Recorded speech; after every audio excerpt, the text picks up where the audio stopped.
La production industrielle américaine a dépassé son niveau d'avant-crise et les États-Unis devraient enregistrer une croissance de 3% cette année. Et pourtant, il y a des signes de fragilité, comme en témoigne par exemple la décision de la Fed de repousser le relèvement de ses taux. Alors, quel constat en tirer? Simple rebond ou renaissance? Bonjour Thibaut Bidemeyer. Bonjour. Vous êtes chargé d'études au sein du think tank La Fabrique de l'Industrie. Et Simple rebond ou renaissance, c'est le titre de la dernière note que vous venez de publier avec Philippe Froquerin sur l'industrie américaine. Alors, première question, quel est votre constat? Quelles sont les incertitudes qui pèsent aujourd'hui sur la reprise américaine? Le constat qui s'impose, c'est que l'industrie américaine elle a connu une reprise très vigoureuse depuis la fin de la crise. Il y a deux chiffres assez simples qui permettent d'illustrer ça. Le premier, c'est celui de la production industrielle, qui a rebondi de plus de 20% depuis 2009. L'industrie américaine, aujourd'hui, elle a dépassé son niveau d'avant-crise, dès 2014 d'ailleurs. Et quand on compare avec ce qui se passe dans d'autres pays, comme la France, on voit que la dynamique est beaucoup moins favorable. En France, la production industrielle elle a augmenté de 6 voire 7% sur la même période. Et puis le deuxième chiffre qui est peut-être encore plus intéressant, c'est celui des créations d'emplois, parce que l'industrie américaine elle a créé 850 000 postes depuis la fin de la crise, donc ce qui est évidemment très impressionnant. Alors, on va revenir sur cette question de l'emploi, mais avant, je voudrais savoir quels sont les facteurs de croissance que l'on surestime aujourd'hui quand on parle de l'industrie américaine. Il y a beaucoup de facteurs qui se conjuguent en fait pour expliquer la reprise américaine. Et ce qui est intéressant d'observer, c'est que ceux qui sont peut-être le plus souvent mis en avant, c'est certainement ceux qui sont le plus surestimés. Et là, je pense au coût du travail et au coût de l'énergie.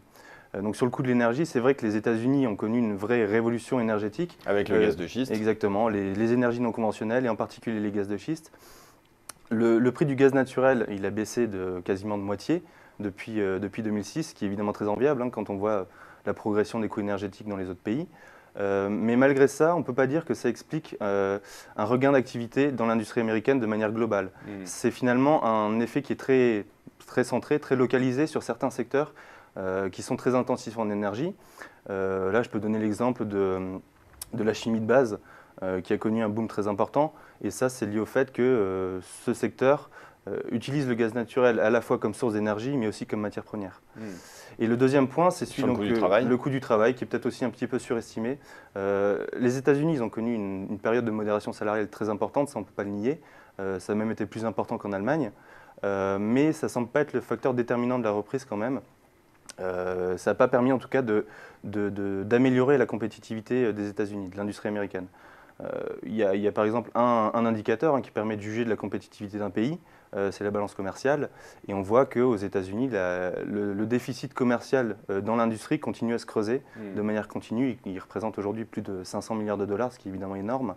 Et ce qui est encore plus intéressant, c'est que même sur des secteurs qui sont très dynamiques en termes de production industrielle, leur performance continue.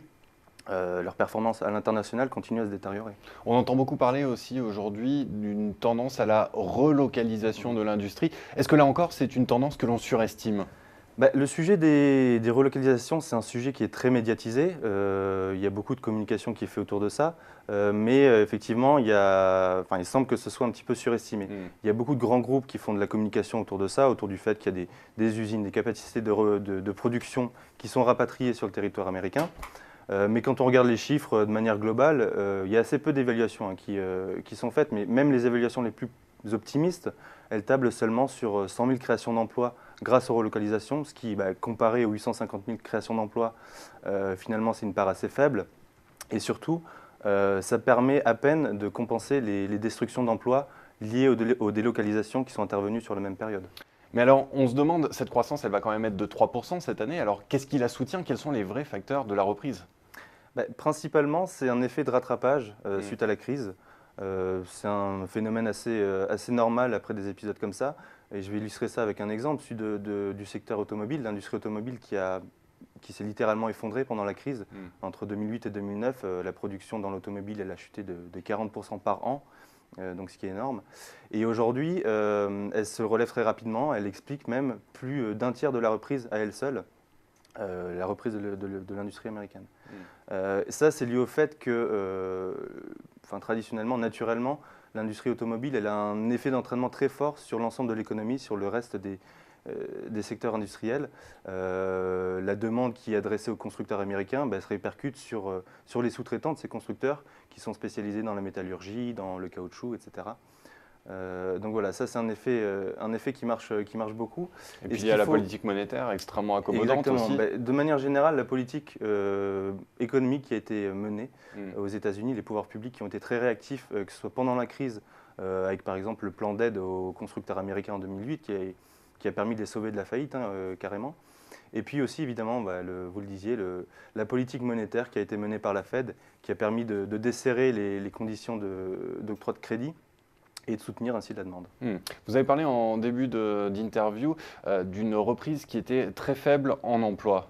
C'est quelque chose effectivement que l'on constate. On peut avoir une reprise sans emploi aux États-Unis? Sans emploi, pas complètement, parce que je vous le disais, il y a eu 150 000 emplois qui ont été créés, mais effectivement, c'est quelque chose qu'il faut mettre en parallèle avec les plus de 2 millions d'emplois qui ont été détruits pendant la crise entre 2008 et 2009.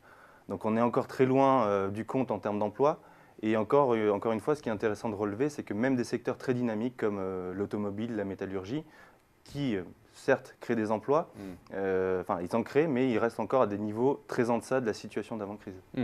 Dernière question, Thibaut Biedermeier, qu'est-ce qu'on peut anticiper à court ou moyen terme sur la croissance aux États-Unis? Est-ce qu'on peut trancher entre simple rebond ou renouveau? À court terme, je vous le disais, on pourra compter sur les effets de rattrapage qu'on observe aujourd'hui dans des secteurs comme l'automobile, la construction, qui ont des effets d'entraînement sur le reste de l'industrie. Mais petit à petit, ces effets vont se dissiper et il va falloir trouver des relais.